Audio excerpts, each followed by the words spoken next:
राजकारणापासून ते राजकारणापर्यंत प्रत्येक घडामोडीवर बारीक नजर ठेवणारा तुमचा हक्काचा लोकल न्यूज प्लॅटफॉर्म ठाणे दर्पण, ठाण्याचं खरं प्रतिबिंब.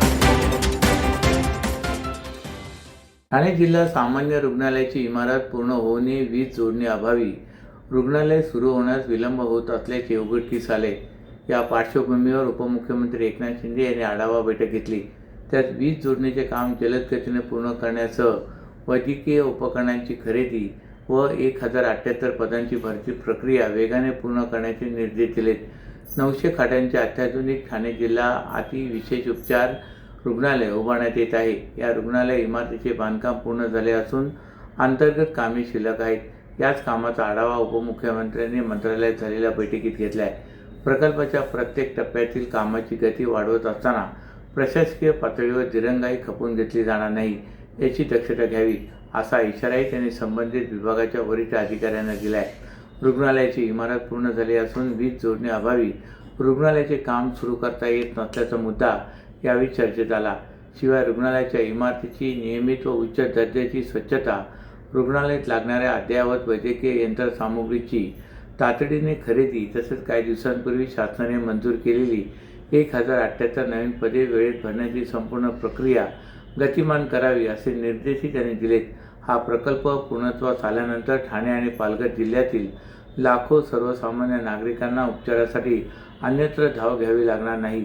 त्यांना त्यांच्याच जिल्ह्यात अत्याधुनिक व सर्वसमावेशक वैद्यकीय उपचार विनामूल्य मिळण्याचा मार्ग मोकळा होईल, असा विश्वासही शिंदे यांनी व्यक्त केला आहे. महत्त्वाकांक्षी 900 खाटांच्या संकुलात 500 खाटांचे मुख्य जिल्हा रुग्णालय, 200 खाटांचे स्वतंत्र महिला व बाल रुग्णालय तसेच 200 खाटांचे संदर्भ सेवा रुग्णालय एका छताखाली कार्यान्वित केले जाईल. प्रामुख्याने कार्डिओलॉजी, न्यूरोलॉजी, नेफ्रोलॉजी आणि ऑन्कोलॉजी यासारख्या अत्यंत महत्त्वपूर्ण व गंभीर आजारांच्या उपचारांसाठी सुपर स्पेशालिटी विभाग असतील. आपत्कालीन व गंभीर रुग्णांच्या उपचारासाठी रुग्णालयाच्या इमारतीच्या टेरेसवर विशेष हेलिपॅडची रचना करण्यात आली असून तेथे हवाई रुग्णवाहिका सहज उतरू शकण्याची सोय असेल. रुग्णालयात एकूण 16 आधुनिक शल्यचिकित्सागृहही कार्यान्वित केले जाणार आहेत. शहरातील गृहसंस्थांच्या विविध प्रश्नांवर चर्चा करण्यासाठी ठाणे जिल्हा डिस्ट्रिक्ट हाऊसिंग फेडरेशन आणि ठाणे शहर सोसायटी मंच यांच्या संयुक्त विद्यमाने आयोजित कार्यक्रमात राज्याचे महसूल मंत्री चंद्रशेखर बावनकुळे यांचा जाहीर सत्कार करण्यात आला. सत्कारानंतर मंत्री बावनकुळे यांनी गृहसंस्थांच्या पदाधिकारी आणि रहिवाशांना मार्गदर्शन केले. ठाण्यातील गृहसंस्थांसमोरील पुनर्विकास, मुद्रांक शुल्क, मालमत्ता कर, सोसायटी नोंदणी आणि प्रशासकीय अडचणी या विषयांवर यावेळी सविस्तर चर्चा झाली. या कार्यक्रमाला आमदार संजय केळकर, आमदार किसन कतोरे, आमदार कुमार आयलानी, आमदार निरंजन डावखरे, आमदार माधुरीताई नाईक, उपमहापौर कृष्णा पाटील, भारतीय जनता पार्टीचे ठाणे शहर जिल्हा अध्यक्ष ॲडव्होकेट संदीप लेले, हाऊसिंग फेडरेशनचे अध्यक्ष तथा नगरसेवक सीताराम राणे यांच्यासह भारतीय जनता पार्टीचे पदाधिकारी, कार्यकर्ते, लोकप्रतिनिधी, हाऊसिंग फेडरेशनचे पदाधिकारी तसेच शहरातील विविध गृहसंस्थांचे रहिवासी मोठ्या संख्येने उपस्थित होते. यावेळी बोलताना महसूल मंत्री चंद्रशेखर बावनकुळे म्हणाले की ठाणे शहरातील गृहसंस्थांच्या समस्या सोडवण्यासाठी राज्य सरकार सकारात्मक आहे.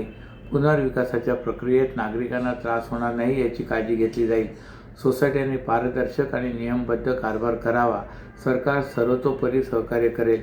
गृहसंस्थांच्या माध्यमातून शहराचा पायाभूत विकास होतो, त्यामुळेच या संस्थांना बळकट करणे ही सरकारची प्राथमिकता आहे, असेही त्यांनी सांगितले. कार्यक्रमाच्या सुरुवातीला हाऊसिंग फेडरेशनच्या पदाधिकाऱ्यांनी मंत्री बावनकुळे यांचा शाल, श्रीफळ आणि पुष्पगुच्छ देऊन सत्कार केला. यावेळी गृहसंस्थांच्या विविध मागण्यांचे निवेदनही मंत्र्यांना देण्यात आले. ठाण्यातील झोपडपट्टी पुनर्विकास योजनेतील घरांच्या परस्पर विक्रीची अनेक प्रकरणे यापूर्वी चव्हाट्यावर आली असताना आता रस्ते रुंदीकरणात महापालिकेने बाधितांना दिलेल्या व्यावसायिक गाळ्याची परस्पर विक्री होत असल्याचा धक्कादायक प्रकार उघडकीस आला आहे. नौपाडा येथील शाहू मार्केट या अतिशय मोक्याच्या बाजारात ठाणे महापालिकेने रस्ते रुंदीकरणात बाधित झालेल्या गाळेधारकांना 77 गाळ्यांचे वाटप केले होते. यापैकी 35 गाळ्यांची परस्पर विक्री केल्याचा प्रकार उघड झाला आहे. बाधितांना अशा प्रकारे घरे अथवा गाळ्यांची परस्पर विक्री करण्याचे अधिकार नसतात. मात्र या संपूर्ण प्रकरणाला आता कायदेशीर मान्यता देण्यात आली असून या व्यवहाराच्या हस्तांतरणात सर्वसाधारण सभेत मान्यताही देण्यात आली. भाजपचे या भागातील ज्येष्ठ नगरसेवक सुनील जोशी यांनी काल झालेल्या सर्वसाधारण सभेत या संपूर्ण प्रकारावर आक्षेप नोंदविला. मात्र एकनाथ शिंदे यांची शिवसेना आणि भाजपचे याच भागातील अन्य एका नगरसेवकाने या विषयाला मान्यता देण्यात आग्रह धरत या 35 गाळ्यांच्या विक्री प्रकाराला मान्यता देण्याचा प्रस्ताव मंजूर करून घेतला. अशा प्रकारच्या मान्यतेमुळे आता शहरातील इतर भागात झालेल्या बाधितांच्या गाळ्या अथवा घर वाटपालाही परस्पर विक्रीचे अधिकार मिळण्याची शक्यता निर्माण झाली आहे. एक प्रकारे बाधितांना वाटप करण्यात आलेल्या घर आणि गाळे विक्रीचा मार्ग प्रशस्त करत एका नव्या घोटाळ्याचे दरवाजे या निमित्ताने खुली करण्यात आल्याची चर्चाही सुरू झाली आहे. एसेट बॅक्ड क्रेडिट लोन, व्यवसाय आणि आर्थिक गरजांसाठी मालमत्तेवर आधारित कर्ज. कर्ज मर्यादा 5 कोटींपर्यंत, 120 महिन्यांचा परतफेडीचा कालावधी, विश्वासार्ह वित्तीय भागीदार तुमच्या प्रगतीसाठी. TJSB asset backed credit loan. TJSB सहकारी बँक लिमिटेड, भरोसे का बँक, भविष्य का बँक. वाहतूक ऑपरेटर्ससाठी व्यावसायिक वाहने खरेदी करण्यासाठी सोपी आणि विश्वासार्ह कर्ज सुविधा. कर्ज मर्यादा 1 कोटी रुपयांपर्यंत, 5 वर्षांची परतफेडीची मुदत, आकर्षक व्याजदर. TJSB fleet term loan. TJSB सहकारी बँक लिमिटेड, भरोसे का बँक, भविष्य का बँक. तुमच्या व्यवसायासाठी खेळते भांडवल, क्षमता विस्तार, आधुनिकीकरण आणि यंत्रसामग्री खरेदीसाठी विश्वसनीय ओव्हरड्राफ्ट सुविधा. कर्ज मर्यादा 7 कोटींपर्यंत, जलद मंजुरी, 120 महिन्यांचा परतफेडीचा कालावधी. TJSB ODS drop against property. TJSB सहकारी बँक लिमिटेड, भरोसे का बँक, भविष्य का बँक. दादा, दात घासताय ना, मग पाणी का वाया घालवताय? ताई, भांडी घासा नाहीतर फोन पहा, पण नळ का चालू ठेवलाय? अंघोळ झाली ना करून, मग शॉवर चालूच. कपडे धुताय पण पाणी वाया जातंय, त्याचं काय? गाडी अशी धुताय आणि उद्या पाणी कायमचं संपलं तर? पाण्यासाठी किती जणांची वणवण होते. कित्येक कुटुंबांना तर पाणी मिळतही नाहीये. पाणी बोलत नाही, पण आपण त्याची किंमत जाणली पाहिजे. पाण्याचा अपव्यय टाळा, परिस्थिती भीषण होऊ शकते. प्रत्येक थेंब जपा, पाणी वाचवा. पाणी ही निसर्गाची देणगी आहे. पाणी निर्माण करता येत नाही. पाण्याची बचत हीच पाण्याची निर्मिती. ठाणे महानगरपालिकेतर्फे जनहितार्थ जारी. वाहतूक नियमांची पायमल्ली करत ट्रिपल सीट आणि तेही विरुद्ध दिशेने दुचाकी चालवून शिळफाटा चौकात वाहतुकीला अडथळा निर्माण करणाऱ्या फिरोज अन्सारी या दुचाकी स्वारावर मुंब्रा पोलिसांनी गुन्हा दाखल केला आहे.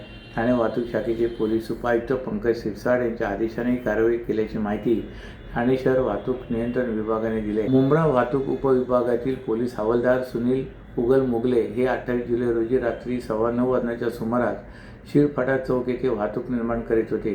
त्याचवेळी शिळफाटा ते मुंब्रा मार्गावर एका दुचाकीवरून तिघेजण बसून अत्यंत बेफिकीरपणे विरुद्ध दिशेने येत होते. यावेळी हवालदार उगल मुगले आणि त्यांच्या सहकाऱ्यांनी तातडीने दुचाकी थांबवण्याचा प्रयत्न केला.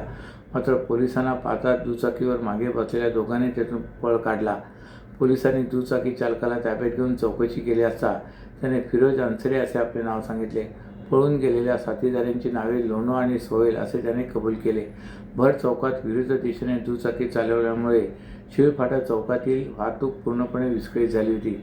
या ठिकाणी सुमारे 15 मिनिटे वाहतूक कोंडी निर्माण झाली होती. या प्रकरणी चालक फिरोज यांच्या विरुद्ध मोटर वाहन कायदा, रस्ता सुरक्षा मानकांच्या विविध कलमांनुसार गुन्हा दाखल करण्यात आला आहे. पर्यावरणपूरक गणेशोत्सवाला प्रोत्साहन देण्यासाठी ठाणे महानगरपालिकेच्या माध्यमातून माझी वसुंधरा या उपक्रमाअंतर्गत पर्यावरण दक्षता मंडळ आणि इन्व्हायरो व्हिजिल यांच्या संयुक्त विद्यमाने माझे घर माझा बाप्पा या अभिनव उपक्रमाअंतर्गत विनामूल्य गणेशमूर्ती कार्यशाळा व जनजागृती कार्यक्रम 2026 आयोजित करण्यात आला आहे. या उपक्रमातून शाडू मातीपासून पर्यावरणपूरक गणेशमूर्ती स्वतः तयार करण्याचे प्रशिक्षण नागरिकांना दिले जाणार असून पर्यावरण संवर्धनाचा संदेशही दिला जाणार आहे. हा उपक्रम ठाणे महापालिकेच्या पर्यावरणपूरक गणेशोत्सव मोहिमेचा एक भाग असून या मोहिमेत जास्तीत जास्त संख्येने सहभागी व्हावे असे आवाहन महापौर शर्मिला पिंपळकर व आयुक्त सौरभ राव यांनी केले.